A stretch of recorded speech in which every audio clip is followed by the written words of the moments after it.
Unfortunately, we've decided not to accept this prototype, so we're going to have to cancel the order. Huh. At that moment, Liam, was at a loss for what the representative had just said to me. I made a foolish sound in my confusion. What do you mean you don't want it? Just what I said. We don't need this machine, so we're canceling the order. Ha. No, but when you say cancel, if you could just provide a reason. I said we're canceling. We don't need it anymore, so take it back. Ha. All right, that's the end of that. The disrespectful tone and the clear mockery in their words left me momentarily stunned, followed quickly by a surge of anger. Are you really sure about this? You won't be able to take back these words. Ha. Saying we don't need something means just that. Anyway, it's canceled. So that's that.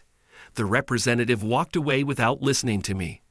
I had always found this man disagreeable, but I never imagined he would go this far. Even so, I felt my anger boiling over, a sentiment shared by my colleagues at the company.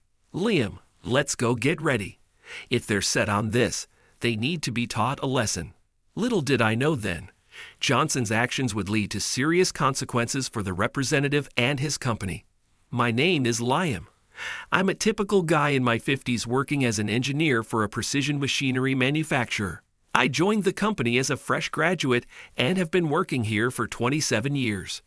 Our company's main business is to build custom machines for use in production lines for snacks, cosmetics, and the like, according to our client requests. I take on projects brought in by our salespeople. First, I work out the specifications with clients, and then I oversee the manufacturing and delivery process. My hobby was tinkering with machines, so I majored in mechanical engineering in college, where I also obtained a patent qualification. I thought having a patent would make things easier, but working showed me it's not such a sweet world after all. Over these 27 years, I've been molded by my superiors and seniors, learning the ropes and new technologies day by day to meet various client requests. Now, with the physical demands of age, it's tough, but being relied on as a veteran and cherished by other employees makes my work and daily life fulfilling. Among these days, however, I encountered an unbelievable person, leading to the incident at hand.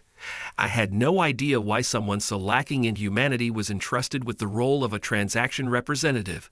The beginning of this incident was at Sugar Manufacturing, a company with which we had a long-standing relationship. On the day it all began, I was assigned a very large project and headed to the corporation for the transaction. That's when I encountered him. Hey there. Hi, Oliver, your new contact at our company. Looking forward to working with you. The man I encountered was Oliver, about 20 years my junior. He was a young and fairly handsome man with an off-putting and casual demeanor. Oliver had taken over as the main contact for our usual transactions after the regular employee fell ill and was hospitalized. Though he was a graduate of a top university and clearly capable, his casual greeting left a bad taste in my mouth. But understanding that everyone has their circumstances, I decided to give him the benefit of the doubt and proceeded with the transaction.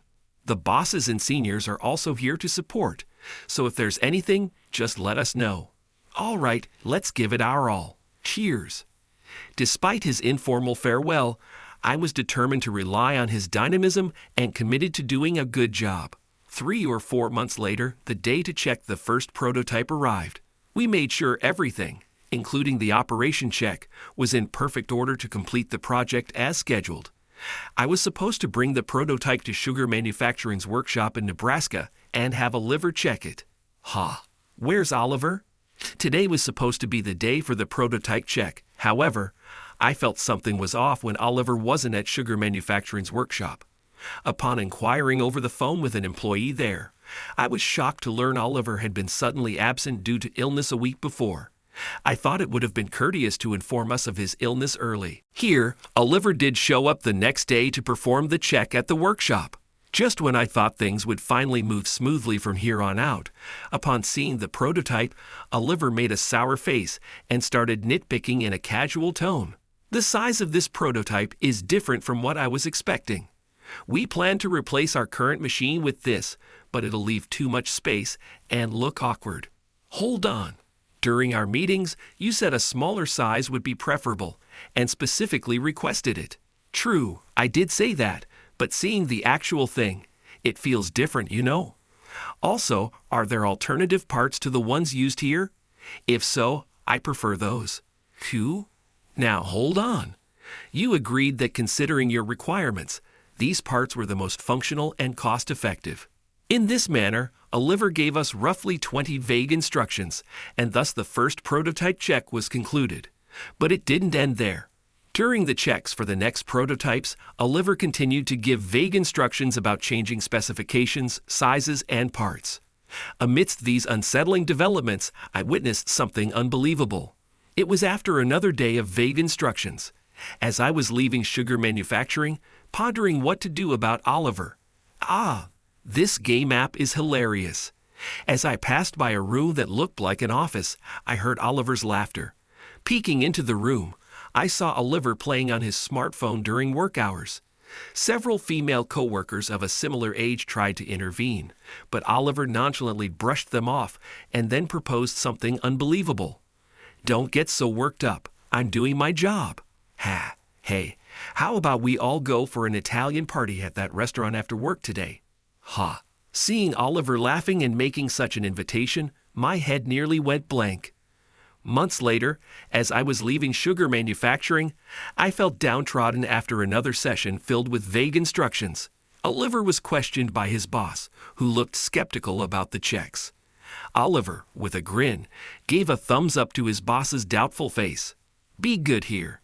It's been a bit of a struggle dealing with an older guy, but thanks to the manager and guidance from the HUPS, I'm handling it perfectly." Yes, despite the obvious lack of dedication and sloppy work, Oliver continued to talk big. That night, passing by a restaurant bar near the station, I saw Oliver with several women. "Michelle, give me a lap pillow." "Oh, found some buns here, Monica and Kristen." "I'm going to eat you up." Inside the restaurant, Oliver was enjoying lavish drinks and meals, engaging in indescribable activities with the women. Seeing Oliver's playboy antics firsthand disillusioned me, and I worried if we could really finish the job. Amid these concerns, I decided to consult Johnson, a senior colleague with whom I've had a long working relationship at the company. Johnson, a manager, was surprised by Oliver's behavior, but listened to my story to the end. After listening, he crossed his arms and sighed deeply. I had no idea Oliver was such a careless person. We heard from SUA Manufacturing that he was a top university graduate and competent at his job, but this certainly raises concerns. Exactly. Even recently, despite the numerous spec changes requiring additional quotes, he just brushed it off, saying, "Be good here."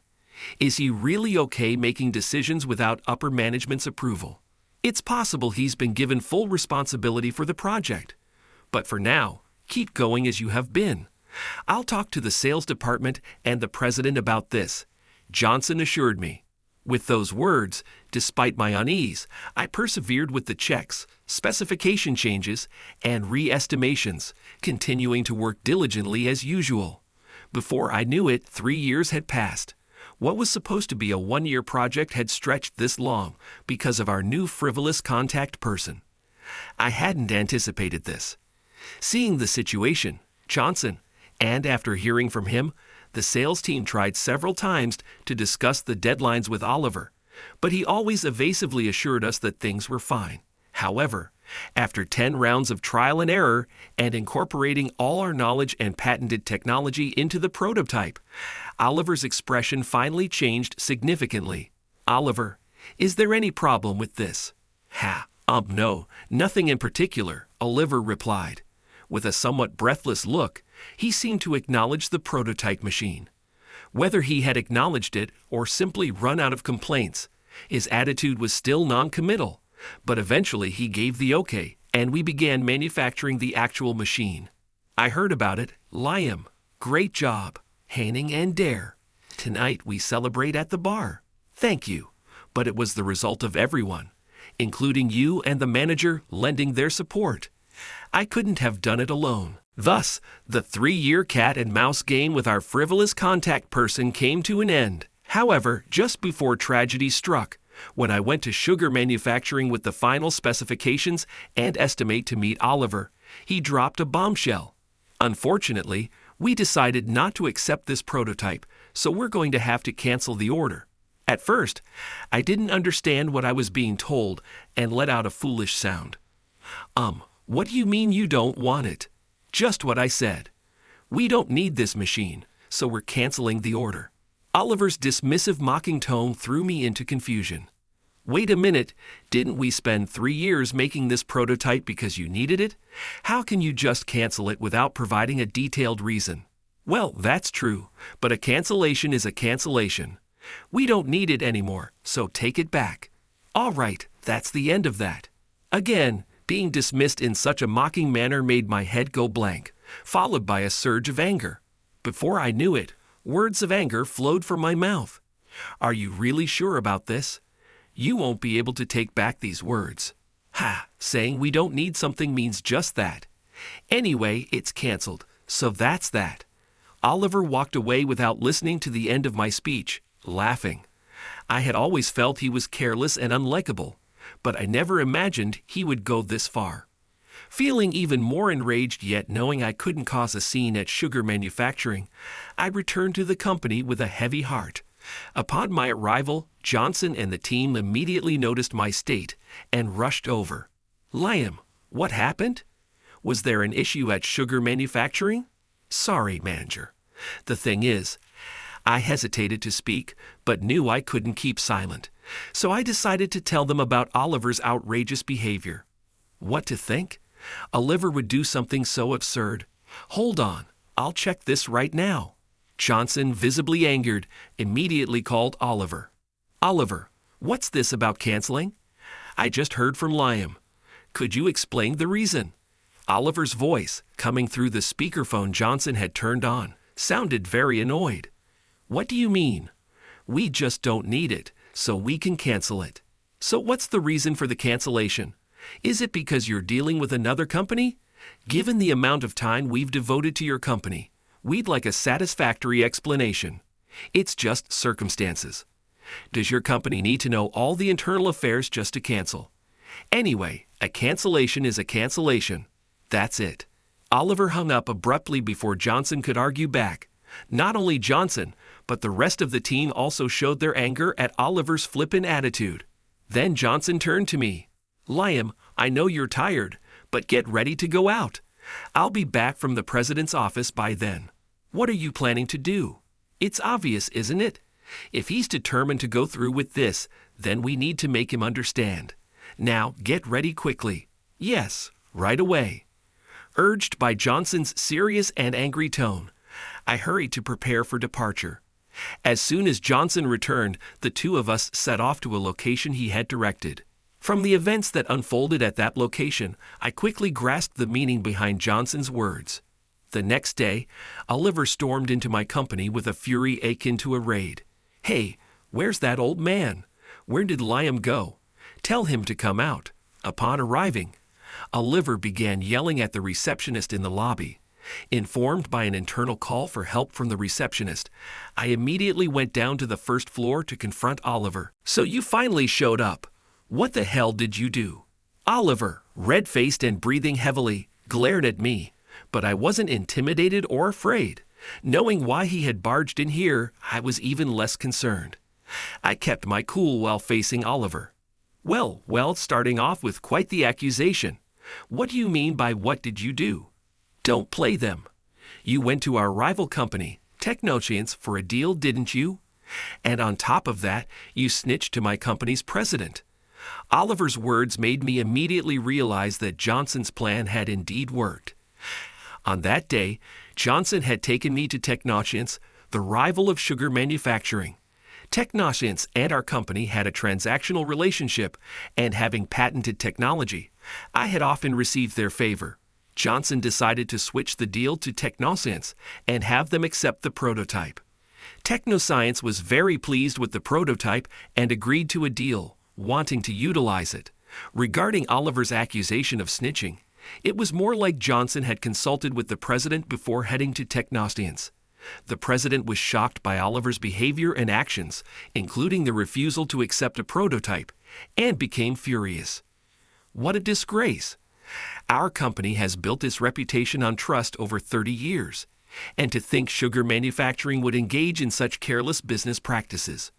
We will cease all transactions with sugar manufacturing immediately.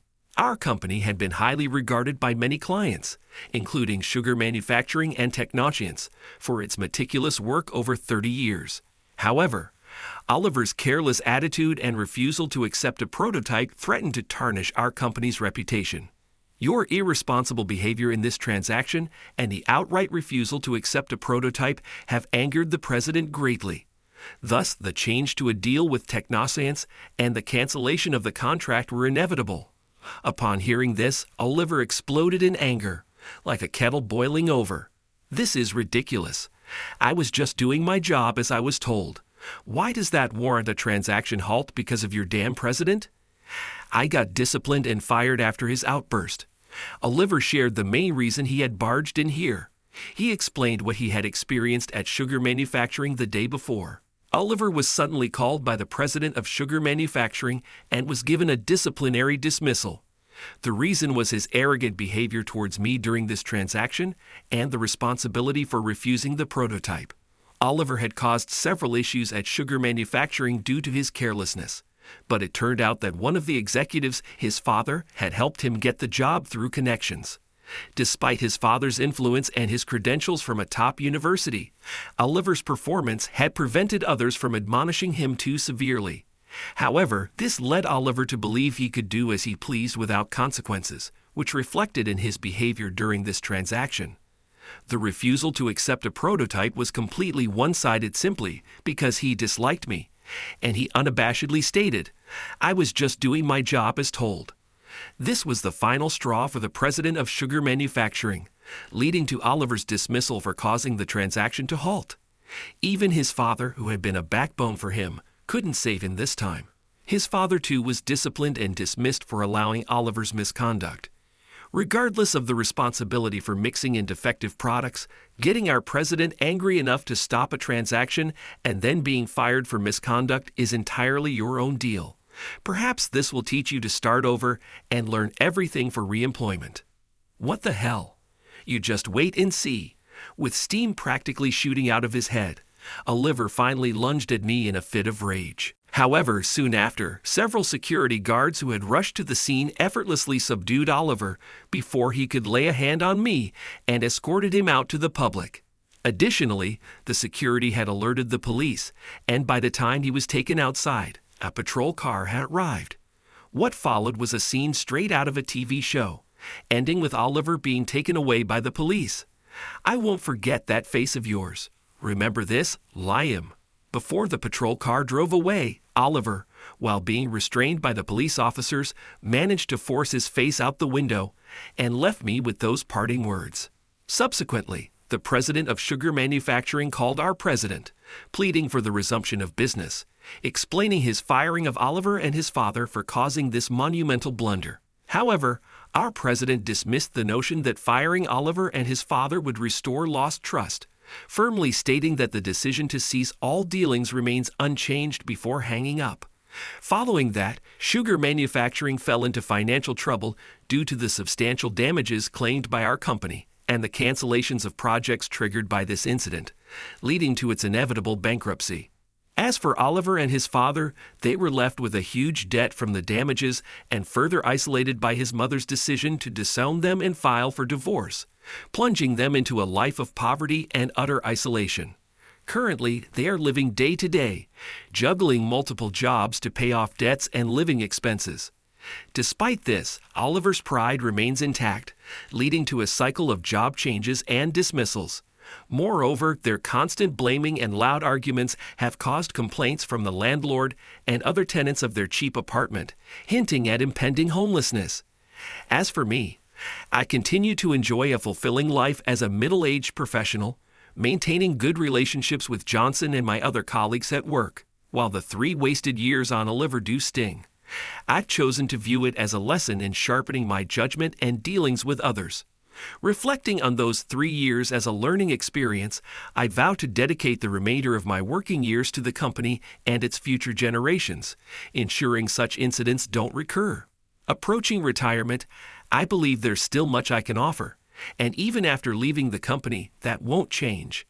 In essence, life doesn't end as long as you're alive.